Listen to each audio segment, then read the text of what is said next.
तो दोस्तों आज हो गई है 11 मई और जो दिन भर की फटाफट बड़ी खबरें मुख्य समाचार हैं आप तक आगे इसी वीडियो में एक एक करके पहुंचाएंगे। सभी बड़ी खबरें हैं, ये वो खबरें हैं जो गोदी मीडिया आप तक नहीं पहुंचाता है, इसलिए इन सभी खबरों को जानने के लिए लगातार हमारे साथ आगे इसी वीडियो में बने रहिएगा।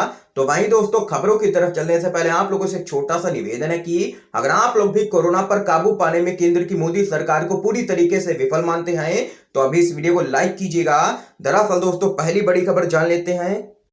ममता बनर्जी का एक्शन लगातार जारी है। शीतलकुची फायरिंग पर सीआईएसएफ के 6 जवानों को सीआईडी का समन। जी हां दोस्तों, बड़ी खबर सामने निकल के आ रही है पश्चिम बंगाल से। पश्चिम बंगाल विधानसभा चुनाव के दौरान शीतलकुची में सीआईएसएफ जवानों की तरफ से यहां पर फायरिंग के दौरान राज्य की सत्ताधारी टीएमसी समर्थकों की हुई मौत को लेकर के ममता बनर्जी ने जांच के लिए सीआईडी गठित की थी। पश्चिम बंगाल सीआईडी ने सीआरपीसी की धारा 160 के अंतर्गत 4 सीआईएसएफ, 1 सीआईएसएफ इंस्पेक्टर और 1 सीआईएसएफ डिप्टी कमांडेंट को यहां पर सीआईडी मुख्यालय में पेश होने को कहा है।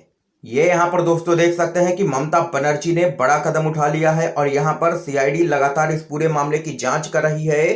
शीतलकुची फायरिंग पर सीआईएसएफ के 6 जवानों को सीआईडी का समन। अगली बड़ी खबर की तरफ चलते हैं। मरीज के परिजन बोले हमने सिर्फ मोदी को वोट दिया है, या तो वो हमें इलाज दें या हम उनका इलाज कर देंगे। आप लोगों को बताते चले देश में फैले कोरोना महासंकट में भी भले ही भारतीय मीडिया मोदी सरकार का गुणगान करने से बाज ना आए, लेकिन विदेशी मीडिया निष्पक्षता से लगातार रिपोर्टिंग कर रहा है। इसके चलते इंटरनेशनल मीडिया के द्वारा मोदी सरकार की नाकामी की जबरदस्त तरीके से आलोचना की जा रही है। विदेशी मीडिया के साथ साथ भारत के विपक्षी दल भी मोदी सरकार की अयोग्यता पर निशाना साध रहे हैं। इस बीच पत्रकार विनोद कापड़ी ने देशवासियों में भाजपा के खिलाफ सामने आ रहे आक्रोश का एक किस्सा यहां पर शेयर किया है। पत्रकार विनोद कापड़ी ने ट्वीट कर लिखा है कि दिल्ली के एक अस्पताल के बाहर हापुड़ से आए कोरोना मरीज के रिश्तेदारों ने कहा है कि मैंने और मेरे परिवार ने केवल मोदी को ही वोट दिया है। अब या तो मोदी हमें इलाज दें, नहीं तो हम उनका इलाज कर देंगे। दरअसल दोस्तों इस वक्त कोरोना महामारी से बने हालात को कंट्रोल करने में मोदी सरकार पूरी तरीके से असमर्थ साबित हुई है, जिसके कारण अब भाजपा के समर्थकों में भी काफी रोष नजर आ रहा है। और यहां पर भाजपा के जितने भी समर्थक हैं ज्यादातर यहां पर पीएम मोदी के खिलाफ होते जा रहे हैं दिन पर दिन। अगली बड़ी खबर जान लेते हैं। कांग्रेस के नेता रणदीप सुरजेवाला बोले कोरोना की दूसरी वेव गंभीर आपदा बनी, ये मोदी सरकार की नाकामी का सबूत है। आप लोगों को दोस्तों बताते चलें कांग्रेस अध्यक्ष का चुनाव एक बार फिर से टाल दिया गया है। पार्टी के सीनियर प्रवक्ता रणदीप सिंह सुरजेवाला ने कहा है कि कोरोना महामारी का प्रकोप चारों तरफ है। ऐसी स्थिति में कांग्रेस कार्य समिति यानी कि सीडब्ल्यूसी ने थोड़े समय के लिए एक मत से चुनाव को स्थगित करने का प्रस्ताव पारित किया है। उन्होंने कहा है कि सोनिया गांधी ने स्पष्ट किया है कि हालात में सुधार होने पर चुनाव करवाया जाएगा। कांग्रेस के अध्यक्ष पद का चुनाव अगले 2 से 3 महीने में होने की उम्मीद है। तो वहीं इसके साथ ही सुरजेवाला ने कहा है कि कांग्रेस कार्य समिति ने कोरोना की अप्रत्याशित त्रासदी पर अपनी गहन चिंता जाहिर की है। समिति ने यह भी कहा है कि कोरोना की दूसरी वेव अब एक अत्यंत गंभीर आपदा का रूप धारण कर चुकी है और ये मोदी सरकार की नाकामी का सबूत है। ये यहाँ पर देख सकते हैं कांग्रेस पार्टी ने निशाना साधा है। तो वहीं दोस्तों आप लोग अपनी राय जरूर बता सकते हैं कि कांग्रेस पार्टी का अगला अध्यक्ष किसको बनना चाहिए, आप लोगों की क्या कुछ राय है। तो वहीं दोस्तों अगली बड़ी खबर जान लेते हैं। जीत के बाद ममता बनर्जी का मिथुन और बीजेपी के अध्यक्ष पर एक्शन। आप लोगों को बताते चले कोलकाता पुलिस ने टीएमसी कार्यकर्ता की शिकायत पर बीजेपी के नेता मिथुन चक्रवर्ती और बंगाल बीजेपी के अध्यक्ष दिलीप घोष के खिलाफ मामला दर्ज किया है। दरअसल दोस्तों खबर के मुताबिक आप लोगों को बताते चले 2 दिन पहले टीएमसी कार्यकर्ता मृत्युंजय पॉल ने अपनी शिकायत में कहा था कि दिलीप घोष और मिथुन चक्रवर्ती ने बीजेपी कार्यकर्ताओं को पश्चिम बंगाल में हिंसा और क्रूरता फैलाने के लिए उकसाया है। पॉल की शिकायत पर कोलकाता पुलिस ने दोनों ही नेताओं के विरुद्ध यहां पर केस दर्ज कर लिया है और यहां पर कई गंभीर धाराओं में केस दर्ज किया गया है, जिससे यहां पर साफ तौर पर पता चल रहा है कि मिथुन चक्रवर्ती और बंगाल बीजेपी के अध्यक्ष दिलीप घोष की चौतरफा मुश्किलें यहां पर बढ़ सकती हैं। तगड़ा झटका आने वाले समय में लग सकता है इन दोनों ही भाजपा के नेताओं को। अगली बड़ी खबर की तरफ चलते हैं। जलती चिताओं के बीच दिल्ली में मोदी महल बना। कोरोना संकट के बीच पीएम मोदी पर बरसे हैं बॉलीवुड के एक्टर। आप लोगों को बताते चले दोस्तों बॉलीवुड के एक्टर कमाल आर खान यानी कि केआरके ने सेंट्रल विस्टा प्रोजेक्ट पर बात करते हुए पीएम नरेंद्र मोदी पर निशाना साधा है। कोरोना हालातों को लेकर के प्रधानमंत्री मोदी पर कड़ा वार करते हुए सेंट्रल विस्टा प्रोजेक्ट पर केआरके ने पोस्ट कर कहा है कि 50 साल के बाद जब इतिहास की किताबों में सवाल होगा कि 2021-22 में लाखों जलती चिताओं के बीच भारत की राजधानी दिल्ली में क्या बना था, जवाब होगा मोदी महल। केआरके ने एक और ट्वीट किया है जिसमें उन्होंने कहा है कि विदेशी अब तक भारत की मदद के लिए लगभग 100 हवाई जहाजों में 1000 टन से अधिक चिकित्सा उपकरण और दवाएं भेजी गई हैं, ऑक्सीजन अलग से। लेकिन अब भक्त यह नहीं कह रहे हैं कि विदेशी हमारे आंतरिक मामले में हस्तक्षेप क्यों कर रहे हैं। अपने अगले ट्वीट में केआरके ने कहा है कि आज इलाहाबाद हाई कोर्ट ने कहा इंसान को ऑक्सीजन ना देना बहुत बड़ा अपराध है, यह नरसंहार के बराबर है। अगर लोग ऑक्सीजन के बिना मर रहे हैं तो ये सीधे तौर पर एक नरसंहार है। ये यहाँ पर केआरके ने घेरा है प्रधानमंत्री मोदी को। तो वहीं अगली बड़ी खबर जान लेते हैं।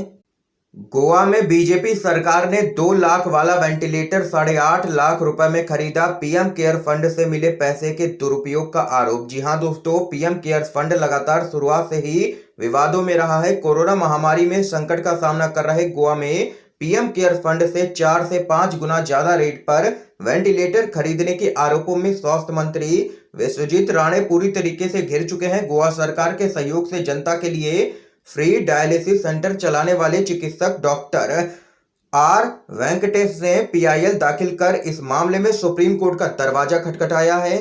उनका आरोप है कि राज्य में पीएम केयर फंड से 2 लाख के वेंटिलेटर यहां पर 8.5 लाख रुपए कीमत में खरीदे गए हैं। खास बात है कि वेंटिलेटर खरीदने के लिए स्वास्थ्य विभाग ने वित्त विभाग की भी मंजूरी ली थी, जबकि राज्य के मुख्यमंत्री ही वित्त मंत्री भी हैं। ये यहाँ पर दोस्तों देख सकते हैं कि एक बड़ा घोटाला सामने निकल के आया है गोवा से, जहां पर 2 लाख का वेंटिलेटर यहां पर खरीदा गया है 8.5 लाख रुपए में। अगली बड़ी खबर जान लेते हैं। अगर मोदी सरकार ने अपना काम किया होता तो आज हमें विदेशी सहारे की नौबत ना आती, ये यहाँ पर कहना है राहुल गांधी का। भारत में कोरोना संक्रमण की दूसरी लहर में कई राज्यों के अस्पताल में आज भी हालात कंट्रोल में नहीं आ पा रहे हैं। अस्पतालों में ऑक्सीजन और बेड्स की किल्लत के कारण मरीजों को कई परेशानियों का लगातार यहां पर सामना करना पड़ रहा है। भारत सरकार पर लगातार यह आरोप लग रहे हैं कि उनकी लापरवाही और कुप्रबंधन की वजह से आज भयंकर हालात बन चुके हैं। मोदी सरकार की मदद के लिए देश के कई गैर सरकारी संगठनों के साथ साथ विदेशों में भी मदद का हाथ आगे बढ़ाया गया है। इस मामले में कांग्रेस के नेता राहुल गांधी ने मोदी सरकार पर जोरदार हमला बोला है। राहुल गांधी ने मोदी सरकार पर कोरोना महामारी में सही तरीके से काम न करने का आरोप लगाया है। राहुल गांधी ने इस कड़ी में विदेशों से मिल रही मदद पर ट्वीट किया है। दरअसल दोस्तों, राहुल गांधी ने कहा है कि विदेशी सहारा पाने पर केंद्र सरकार का बार बार छाती ठोकना निराशाजनक है। अगर मोदी सरकार ने अपना काम अच्छे से किया होता तो आज ये नौबत ना आती। तो वहीं दोस्तों अगली बड़ी खबर जान लेते हैं। विश्वगुरु सरकार पैसे लेकर के भी टीका नहीं दे पा रही है। लालू यादव ने वैक्सीनेशन पर पीएम मोदी को घेरा। आप लोगों को बताते चले, जेल से रिहा होने के बाद सियासी तौर पर सक्रिय हो रहे राष्ट्रीय जनता दल के प्रमुख लालू प्रसाद यादव ने कोरोना टीकाकरण कार्यक्रम के खराब क्रियान्वयन के लिए पीएम नरेंद्र मोदी पर जोरदार हमला बोला है। लालू यादव ने एक ट्वीट में कहा है कि 1996-97 में जब हम समाजवादियों की देश में जनता दल की सरकार थी, जिसका मैं राष्ट्रीय अध्यक्ष था, हमने पोलियो टीकाकरण का विश्व रिकॉर्ड बनाया था। उस वक्त आज जैसी सुविधा और जागरूकता भी नहीं थी, फिर भी हमने करोड़ों शिशुओं को यहाँ पर पोलियो का टीका दिया था। आगे आप लोगों को बताते चले, एक अन्य ट्वीट में लालू यादव ने कहा है कि उस दौर में वैक्सीन के प्रति लोगों में हिचकिचाहट और भ्रांतियां थीं, लेकिन संयुक्त मोर्चा सरकार ने दृढ़ निश्चय किया था कि पोलियो को जड़ से खत्म कर आने वाली नस्लों को इससे मुक्ति दिलाई जाएगी। लालू यादव ने आगे कहा है कि आज दुख होता है कि तथाकथित विश्वगुरु सरकार अपने नागरिकों को पैसे लेकर के भी टीका उपलब्ध नहीं करा पा रही है। ये फेल सरकार है, ये यहाँ पर कहना है लालू यादव का। अगली बड़ी खबर की तरफ चलते हैं। नेपाल से दोस्तों बड़ी खबर सामने निकल के आ रही है। केपी शर्मा ओली बहुमत साबित करने में हुए विफल, पीएम पद से देना होगा तत्काल इस्तीफा। नेपाल के प्रधानमंत्री केपी शर्मा ओली को तगड़ा झटका लगा है। वहां सदन में बहुमत साबित करने में पूरी तरीके से विफल हो गए हैं। अब उन्हें प्रधानमंत्री के पद से इस्तीफा देना होगा। तो वहीं एक और बड़ी अपडेट जान लेते हैं। प्रियंका गांधी ने सेंट्रल विस्टा प्रोजेक्ट पर सरकार को घेरा, कोरोना संकट में जारी रखने पर उठाया है सवाल। आप लोगों को बताते चलें, कांग्रेस महासचिव प्रियंका गांधी ने सेंट्रल विस्टा प्रोजेक्ट को लेकर के मोदी की अगुवाई वाली केंद्र सरकार पर जोरदार हमला बोला है। प्रियंका गांधी ने सवाल किया है कि देश में कोरोना महामारी के संकट के समय प्रधानमंत्री के नए आवास के लिए आखिर इतने सारे पैसे क्यों खर्च किए जा रहे हैं, जबकि इस पैसे का इस्तेमाल स्वास्थ्य सेवाओं पर किया जा सकता था और लोगों को कोरोना से बचाने के लिए जरूरी चिकित्सा सहायता प्रदान की जा सकती थी। प्रियंका गांधी ने ट्वीट कर कहा, प्रधानमंत्री का नया आवास और सेंट्रल विस्टा की लागत 20,000 करोड़ रुपए है। इतने पैसे में तो टीके की 62,000 करोड़ खुराक आ जाएंगी, 22 करोड़ रेमडेसिविर आ जाएंगे, 10 लीटर के 3 करोड़ ऑक्सीजन सिलेंडर आ जाएंगे या 13 एम्स बन जाएंगे। फिर आखिर ये सेंट्रल विस्टा क्यों? ये यहाँ पर घेरा है प्रधानमंत्री मोदी को सीधे तौर पर प्रियंका गांधी ने। अगली बड़ी खबर की तरफ चलते हैं।